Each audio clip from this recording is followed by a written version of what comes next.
Hi and welcome to all the racing fans and enthusiasts around the globe joining us for this pre-recorded show. We are recording early hours on Thursday morning for the Friday meeting at Fairview, where racing takes place on the Poly, and just having a look at the first race, 12:25. On the line with me, none other than the resident expert, who is Grant Paddock. Firstly, Grant, how are you doing? And then secondly, how's the weather playing? Morning, Sheldon. Morning, punters. Yeah, well, the weather is gale force, Port Elizabeth weather. Sunny but gale force, so hopefully it calms down for tomorrow, but otherwise all good, Sheldon, no complaints.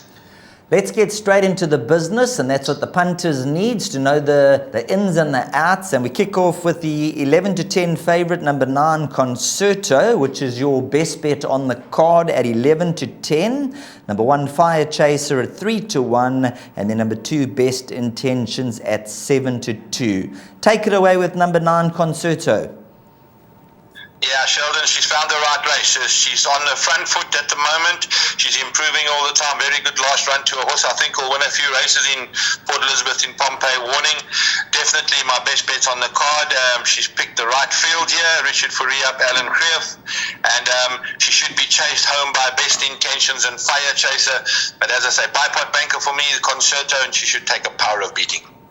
That'll take us on to race number 2. So race number 2, that'll be the opening leg of the place accumulator. The time you need to get those bets on will be 1300 hours. Now, looking at your selections, you're going with numbers 2 and 6, Bridgerton, and number 6, Destiny's Angel. I can tell you the early support is for number 1, which is Morning Chess, now at the Lungagila stable, from around 4-1 down 5-2.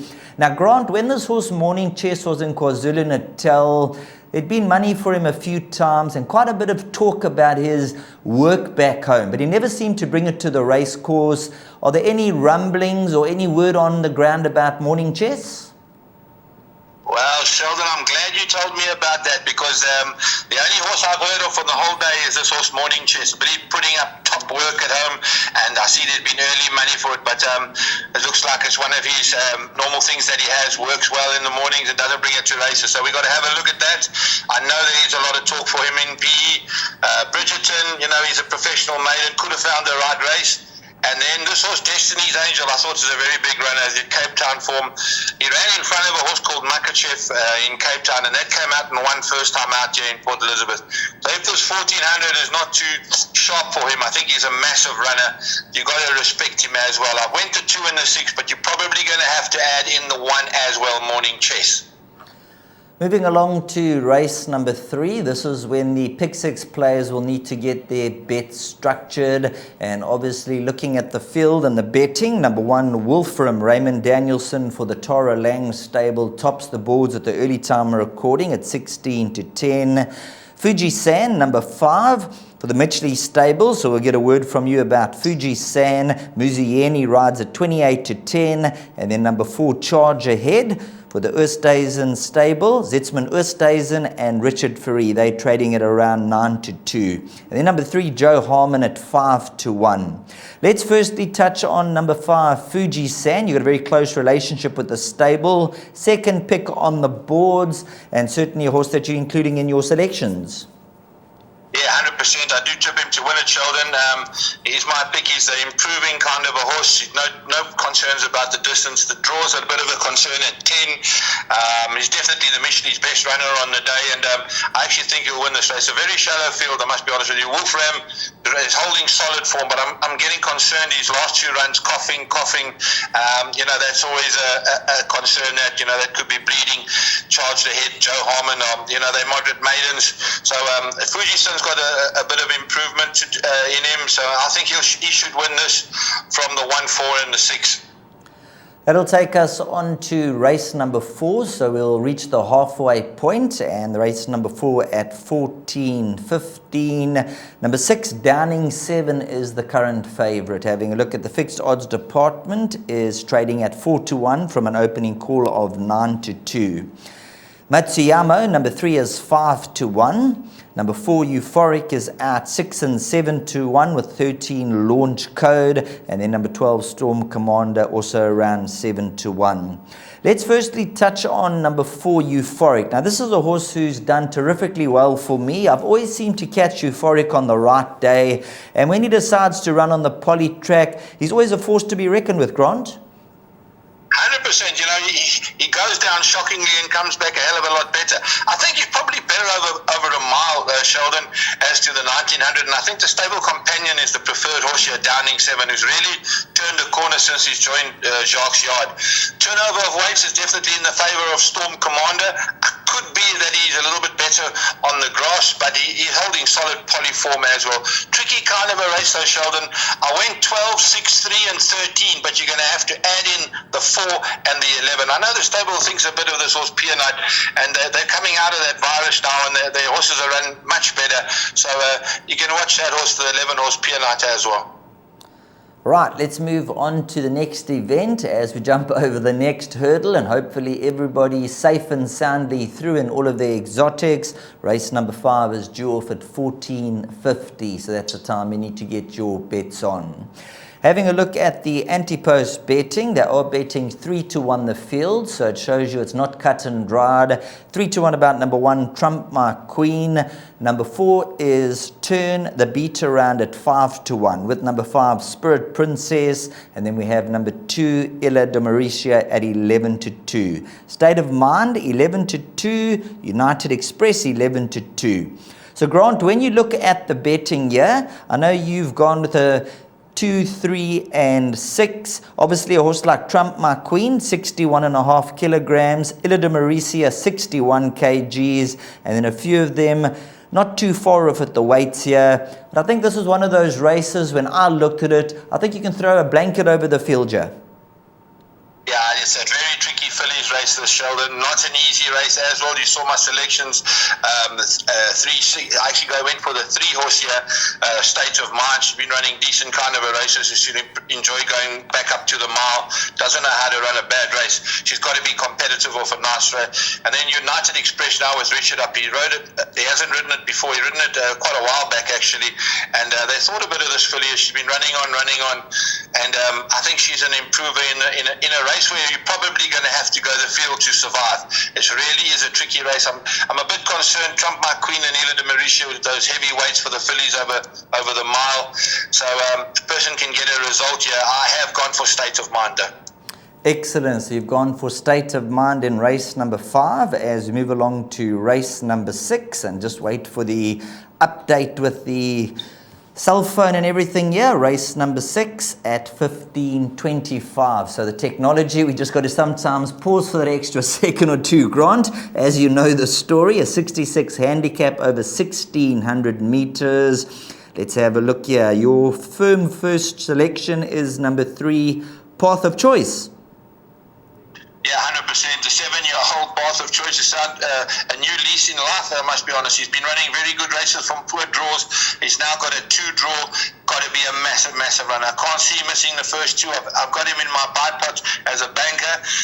The dangers here, definitely this horse, the Charioteer. I know the stable really do fancy this horse as being a decent quality horse, and he's going to run a much improved race, there's no doubt.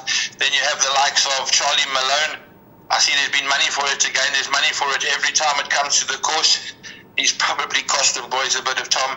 And then the bottom weight Captain's Walk, very good run last time out behind Empire Blue. He can show him a serious improvement as well. But Path of Choice looks like he's found the right race, and he should find his way to the winner's box. Just getting back to this horse, the Charioteer, number 4. He's the son of Oratorio, and barring that last run was pretty consistent. The last run was over 1,900 meters. They're dropping back to the mile. Do you think at this stage of the game, probably the 1,900 just a bit far?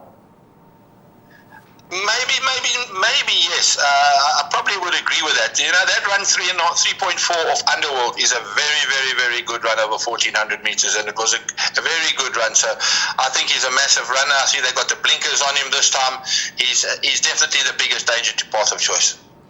as we tackle race number 7. So there's 2 races left on the card, races 7 and 8 if you're looking to play your last double. And when we have a look at race number 7, it's a novice plate over the 1,000 meter trip. And just having a look at the stats here, let's have a look. From the previous 460 races, draws 3 and 5 have seen the most number of winners. So draws 3 and 5 for those who looks at the stats. But when it comes down to the crunch, number 1, Paris Lass, best weighted. And when you look at the overall field at around about short odds here, number 1, Paris Lass should take a ton of beating.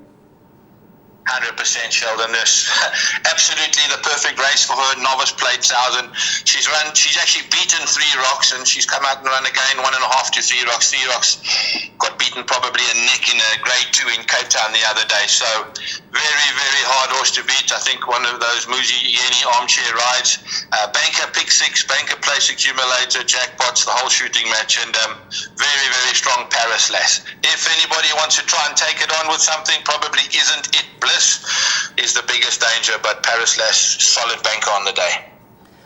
Now we move into the final race, race number 8. So Paris Lass, that'll be the first leg of the double, and then race number 8 will bring down the curtain over 1,200 meters. If you're looking to take your double, Paris Lass, and then we'll find out from Grant which will be the horse to beat in the last race.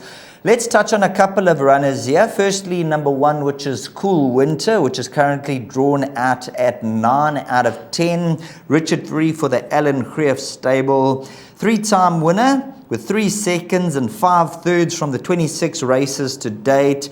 And this is a horse who came from Gauteng, and since relocating had a couple of fair runs and then bounced back with a victory beating First Origin, and then an meritrated 90 ran third to Tuscan Gold. Yeah, 100% Sheldon. I am concerned of the draw and 61.5 kilos. I think First Origin has got his beating from the 2 draw, and there is a bit of talk on the ground for First Origin as well. I must be honest with you. Got to look at a horse like Whatever Next has dropped seriously in the ratings, and he's found a little bit of form last time out of that same Tuscan Gold form line. And then my value bet on the day is going to run very well for Yeni is the horse Life on Mars. I think he's about 6 or 7 to 1. Big runner, there's no doubt. Loves the 1,200 meters on the poly. Got to be a massive, massive runner.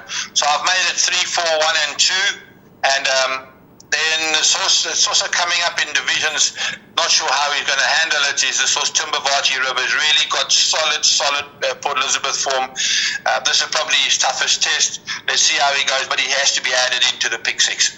Just getting back to your value selection on the card, which is number 4, Life on Mars. If you look at the victory in his penultimate run, was drawn 10 out of 11. Prior to that was drawn 10 out of 11. And then last time was drawn, I think, 9 out of 11. So a 7 draw for this individual. Big improvement. 100%. Muzi will have him bowling up in front, and he's a money horse. There's no doubt he'll run a place. Super. So Life on Mars, that's going to be one of the value bets. You take your doubles in that. Obviously Paris Lass in the previous race, race number 7, and then race number 8, number 4, Life on Mars. And hopefully there's a lot more living to be done if the double does come through. Grant, we are going to bring up your suggested bets for the meeting. So for all your followers out there, thanks very much for all the hard work you do. If you wouldn't mind just running through all of your selections for the meeting. 100% Sheldon. My best bet race 1, number 9, Concerto. My value bet race 8, number 4, Life on Mars. And my suggested bet, the bipod goes as follows. We go in the first leg, banker 9, by 2 and 6, by 1 and 5, by 3, 6, 12 and 13, by 2, 3, 6, by banker 3 for 48 Rand. Well, thanks very much, Grant, and for all the hard work you've done building closer to the Christmas period. Hopefully Life on Mars at around about 6 and 7 to 1, as you mentioned. The guys can have a little bit of an each-way wager, and then obviously take that bar pot and structure your bets around the selection. So thanks very much, Grant, for all the hard work. Thank you very much, Sheldon, and good luck tomorrow to the Panthers. Bye-bye. Super, that's Grant Paddock on the line as usual, the racing expert in Fairview, and hopefully the horses will now come through and deliver the goods on the day. So for you, the punter, the owner, trainer, jockey, whoever's out there enjoying this preview and going to enjoy the race meeting, best of luck, and hopefully on the receiving end, which is the winner's queue.